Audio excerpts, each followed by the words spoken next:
Assalamualaikum warahmatullahi wabarakatuh. Sebelumnya perkenalkan, nama saya Zafira Nalfasabila dengan NIM 21302060. Yang terhormat kepada Ibu Zakiatus Saimah selaku dosen pengampu mata kuliah praktek ibadah, dan tak lupa pula teman-teman yang sedang berbahagia dan dirahmati oleh Allah SWT. Pertama-tama, marilah kita panjatkan puja dan puji syukur atas kehadirat Allah SWT, yang mana telah memberikan kita rahmat serta hidayahnya, sehingga kita dapat berkumpul di majelis yang penuh barokah ini. Kedua kalinya, salawat serta salam semoga tetap tercurahkan kepada junjungan kita, Nabi besar, Nabi agung, Nabi akhir zaman, Nabi Muhammad Shallallahu Alaihi Wasallam, yang mana telah menuntun kita dari jalan yang gelap gulita menuju jalan yang terang benderang, dari jalan yang bergelombang menuju jalan yang beraspal, yakni ad-dinul Islam wal iman. Dengan adanya saya akan sedikit menyampaikan kultum singkat yang berjudul Menahan Amarah.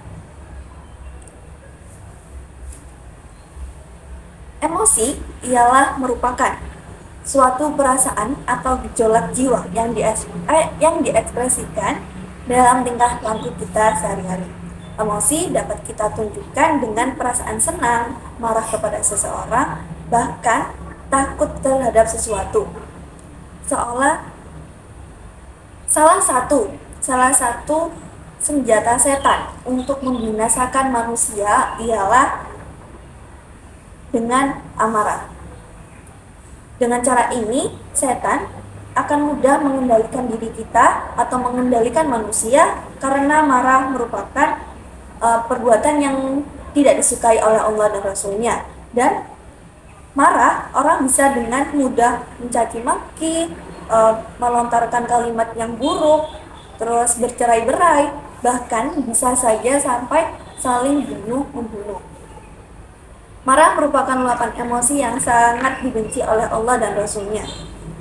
Nabi Muhammad SAW memberi perhatian besar terhadap masalah ini, sehingga beliau meriwayatkan sebuah hadis yang berbunyi, Bismillahirrahmanirrahim, la taghdab walakal jannah, yang artinya ialah janganlah marah, maka balasannya ialah surga.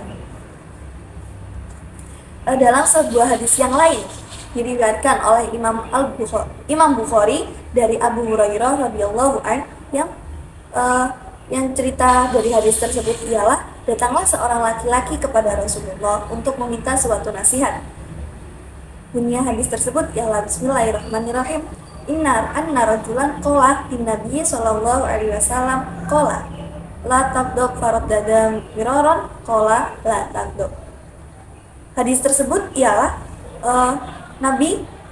datanglah seorang laki-laki kepada Nabi. Laki-laki ini meminta suatu nasihat, dan Nabi menjawabnya dengan la taqdab atau janganlah marah. Lalu laki-laki ini belum merasa puas dengan nasihat Nabi. Laki-laki tersebut bertanya lagi kepada Nabi, dan Nabi menjawabnya dengan la taqdab. Sampai 3 kali laki-laki tersebut bertanya dengan pertanyaan yang sama, dengan meminta nasihat yang sama, tapi Nabi tetap menjawabnya dengan la taqdab. Hadis ini memiliki banyak sekali faedah, di mana Nabi berpesan kepada laki-laki tersebut dan kepada seluruh umat manusia agar tetap bisa mengendalikan atau mengontrol emosi. Janganlah jadi orang yang pemarah dan orang yang suka mengumbar kemarahannya.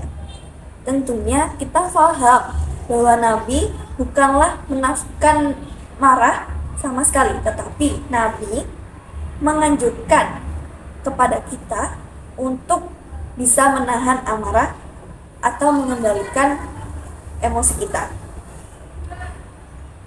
Jadi kita itu juga harus bisa menempatkan amarah itu sendiri di tempatnya. Jadi kita tidak boleh sembarangan marah kepada orang yang bahkan orang tersebut tidak salah gitu.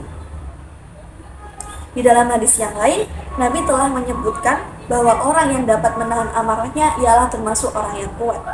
Bunyi hadis tersebut ialah, Bismillahirrahmanirrahim, laisa syadidul bisur'ati innama syadidul ladzi yamliku nafsahu indal ghadab. Yang artinya, yang kuat itu bukanlah orang yang pandai bergulat, melainkan yang kuat ialah orang yang pandai menahan amarahnya. Hadis riwayat Bukhari dan Muslim. Amarah seringkali mendatangkan penyesalan. Setelah kita melampiaskan banyak sekali amarah kita, kita akhirnya menyesali telah apa yang telah terjadi atas amarah yang telah kita luapkan tersebut. Dengan kita marah tadi tuh ada kata-kata yang tidak pantas, terus perbuatan yang tidak wajar, bahkan bisa saja dengan kata-kata atau perbuatan tersebut kita bisa menyakiti hati orang lain gitu. Jadi lebih baik kalau marah itu lebih baik diam.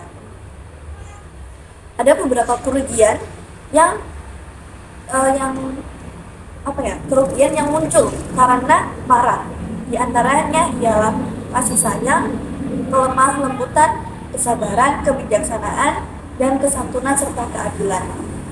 Jadi kalau kita marah, maka orang-orang pasti memandang kita tidak kasih sayang, tidak lemah lembut, tidak sabar, orang yang tidak bijaksana, dan orang yang tidak memiliki kesantunan bahkan keadilan seperti itu.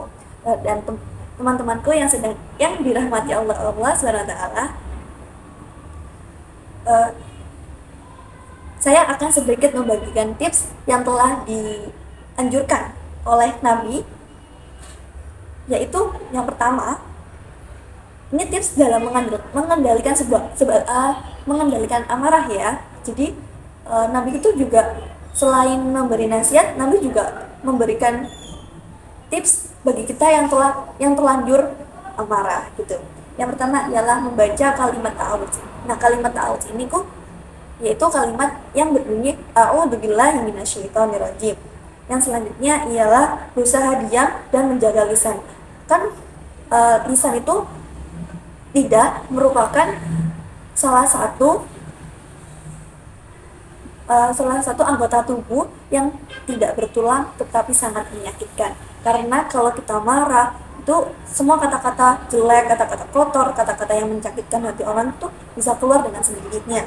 Yang selanjutnya ialah mengambil posisi lebih rendah. Nah, mengambil posisi lebih rendah itu maksudnya gini. Jadi kalau kita marah dengan keadaan berdiri ya, maka sebaiknya dengan meredakannya dengan duduk. Dan jika kita marah dalam keadaan duduk, maka sebaiknya kita dalam keadaan tidur. Jadi marah itu lebih baik kayak memposisikan diri lebih rendah. Terus yang keempat ialah segera berwudu atau mandi. Nah, bahwa sesungguhnya marah ini kan tipu daya setan gitu. Setan tercipta oleh api. Jadi amarah ini juga termasuk bagian dari setan. Dengan menghilangkannya dengan cara berwudu atau mandi, karena api kalau sudah terkena air maka kan apinya akan padam sedikit demi sedikit gitu. Jadi kita tipsnya dengan kalau sudah marah maka dianjurkan untuk wudu atau mandi. Menahan amarah merupakan akhlak yang paling mulia. Ketika seseorang bisa menahan amarahnya, maka Allah akan membalasnya dengan menahan murka Allah tersebut. Jadi apalagi kita ya termasuk remaja gitu, terus lagi proses pertumbuhan, terus yang prosesnya tuh benar-benar nggak mudah gitu. Terus yang udah baperan, yang amarahnya naik turun, terus moodnya yang tidak stabil, itu tuh termasuk wajar karena kita dalam proses pendewasaan dan tumbuh gitu. Tapi kita tidak boleh mewajarkan kalau marah dalam umur kita yang remaja ini merupakan hal yang wajar. Bukan. Marah dalam umur kita merupakan bisa saja menjadi bumerang untuk kita sendiri, karena marah merupakan hal yang negatif. Jadi kalau kita marah bisa saja nanti kalau kita marah tanpa sebab kepada orang gitu, terus orang tersebut sakit hati. Nanti misalkan kalau kita ada butuh dengan orang tersebut tapi orang tersebut terlanjur sakit hati dengan kita, maka kita tidak akan dibantu oleh orang tersebut. Jadi di umur segini kita harus pintar-pintar menjaga amarah kita agar tidak terjerumus oleh setan. Cukup sekian yang bisa saya sampaikan, kurang lebihnya mohon maaf. Wassalamualaikum warahmatullahi wabarakatuh.